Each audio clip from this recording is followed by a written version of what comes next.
Hi, everyone. So the next talk is going to be by Joseph, founder of OpenDollar. He'll be talking about tradable CDPs, tying stablecoin debt to tokens instead of accounts. Give it up for Joseph, everyone. Hi, everybody. Thank you for coming to the Unstable Summit. I'm very excited to close it out with our keynote. I'm Joseph, the founder of OpenDollar, and we're here today to talk about tradable stablecoin CDPs, a revolutionary new DeFi primitive that we're planning to launch in the next few weeks on Arbitrum with our new stablecoin OpenDollar.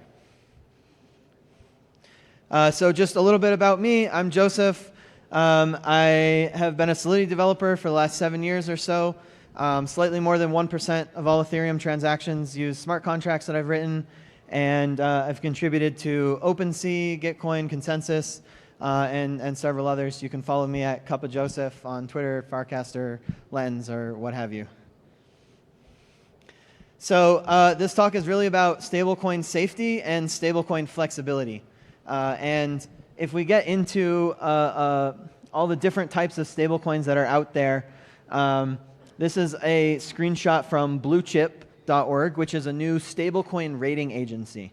And they've actually rated all of the most popular stablecoins in crypto and given them, an alphabet rating, just like a bond rating agency. And the really interesting thing about it is that Liquidity is rated A, and Liquidity is the absolute safest, 100% safest by every single metric stablecoin that exists. And no one else is really even close because of Liquidity's redemptions mechanism. Even USDC is way down here with a B+ rating, while Liquidity has an A.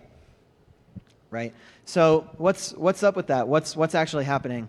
On Liquidity, whatever vault, whatever CDP, collateralized debt position, has the lowest ratio, is the least safe vault on the system, that can be liquidated at any time by anyone holding the stablecoin. So even if the stablecoin price in the market is going really far down, you can get out of it whenever you want into that high quality underlying collateral, which in the case of Liquidity is always ETH, right? And so when USDC depegs, or the yield for some yield-bearing stablecoin goes down and it causes the stablecoin to death spiral or depeg, you don't have the option to redeem that stablecoin for the underlying collateral, right? If you remember last spring with USDC depegging, you don't get to call Circle at 2 a.m. on a Saturday and say, hey guys, give me 2 T-bills to cover this, right? They don't do that. And it makes it less safe, right? So Liquidity #1 because of its redemptions, and that just really makes it the safest, best stablecoin in the market right now. But there's this other problem because Liquidity loans and vaults, their CDPs are tied to accounts, just like Aave, Compound, and every other lending protocol that exists in DeFi. The loans are always tied to accounts. So raise your hand if you own a house or you have a mortgage or a car payment. Yeah, so would you ever buy a house with a 30-year mortgage if you couldn't sell the house until your debt was paid back? Who would take that deal? One person says he would take that deal. You're very brave. Very brave. So that's a terrible deal, right? No one would take out, almost no one would take out a 30-year loan if you couldn't sell the assets behind it until the loan is paid back. But that is exactly how lending positions work in DeFi right now, right? You lock your collateral into a CDP or other lending protocol, you borrow against it, and you can never access that collateral until the debt is paid back. And that's just not how loans work in traditional finance, which is why traditional financial loans are more useful and safer. So in DeFi lending, it's this difference, right? Loan conditions can be more flexible than traditional finance, right? If you take out a mortgage, there's a fixed rate, and that's like what the mortgage rate is that day. But on Liquidity version 2, for example, you get to decide what your interest rate is. You get to just pick whatever interest rate. And so there's a lot more flexibility about the terms of loans, right? When you deposit on Aave or borrow on Aave, there's no end day. There's no end date. It just exists. So there's more flexibility in DeFi lending, but you can't sell your collateral until your loan is paid back. And so it lacks the flexibility in the structure and in the collateral and the capital efficiency of it, even if it has more flexibility in the conditions. So introducing non-fungible vaults, a new DeFi primitive. This is what an actual NFV looks like. There's like a picture. It's very cool. It's rendered on-chain. We'll get into that.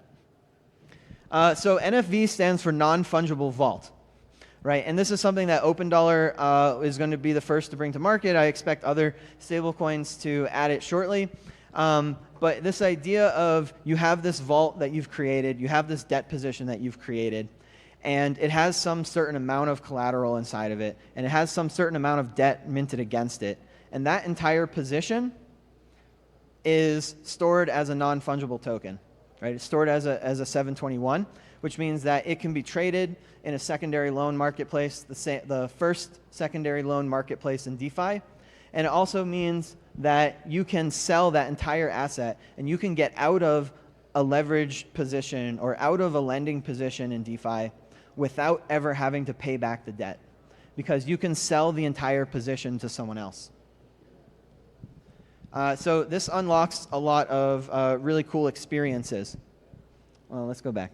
It unlocks a lot of really cool experiences. It means that people can take more leverage because they are never going to get a margin call. They can always sell their entire position to someone else who is willing to pay back that debt before it gets liquidated. So it increases capital efficiency really greatly in the market and means people can take on more leverage safer.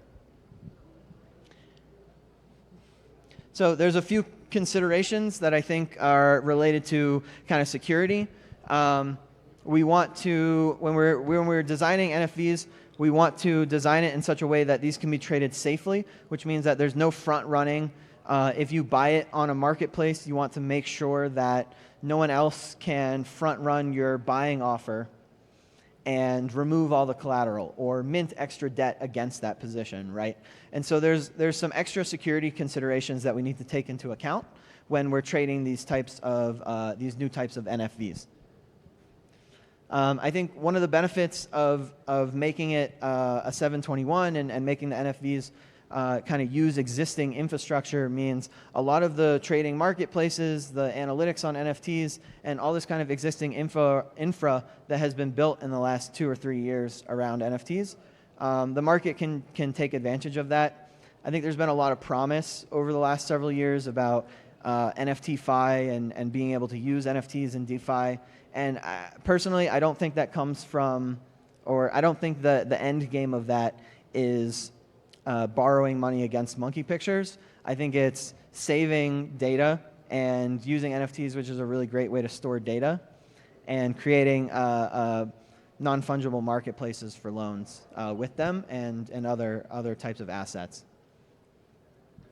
So back to stablecoin safety. We know LUSD is so much safer than everything else on the market because of the redemptions. And NFVs can also facilitate redemptions the same way, where you can sell an entire position to someone instead of against their consent, but have it be opt-in, so we can provide more yield-bearing opportunities to active vault managers. So if you're willing to let someone redeem against your vault, maybe you get a slight fee for that. You get a small fee, you get more yield, and the stablecoin itself is safer and better to hold because you can get out of it easier. So when we designed this, we were hugely inspired by Liquidity, but we want to make lending in DeFi even more flexible, even more safe, and even more useful than it's ever been before. So that's it. Pretty simple things: tradable loans, tradable CDPs, and being able to get out of positions without having to pay back your debt. So bringing the feature sets of traditional financial lending up to DeFi for the first time with non-fungible vaults. So as you're working on your stablecoins or deciding what to get involved with, consider how flexible your CDPs are and how useful they become because of that. Thanks for listening. Thanks for being here. I really appreciate everybody's time. I'm Joseph from Open Dollar, and yeah, enjoy the rest of the Unstable Summit.